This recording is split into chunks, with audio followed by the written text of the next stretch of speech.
మా కంచాలు ఇంకా తనకెట్టానాడు చంద్రబాబు నాయుడు. మా అయ్య బకీర్ మాటలు వినేసి డ్వాక్రా కట్టలేదు.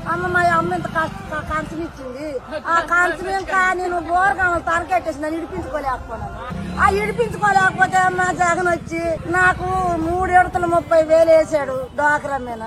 అప్పుడు బియ్యం లేకపోన్నా చంద్రబాబు నాయుడు వేసాను. నీవు తమ్మ పడలేదు వెళ్ళిపోను కన్నా ఒప్పలని ఒక తెచ్చుకొని నాకు పాండవల్ల 5 కుటుంబం వాళ్ళకి బతుకు లేదు. ఇప్పుడు మన జగన్ వచ్చి పే పే పే పేమని మా ఇంటికాడకి బియ్యం తెచ్చి ఇచ్చేస్తాను. మా మనవలకి జోడి కొండదు డబ్బులు లేకపోతే ఇప్పుడు 2 జోడాల బూటీలు, ఒకే జోడా బూటీలు పడేస్తున్నారు, ఒకే జోడా బూటీ వేస్తున్నారు. బట్టలకి బూటీలకి లెక్కలేదు.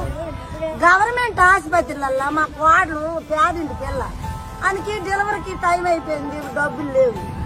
అమ్మా వెళ్ళిపోరా మరిపారము మన జగన్ రాజు ఎన్ని బోళ్లు పెట్టి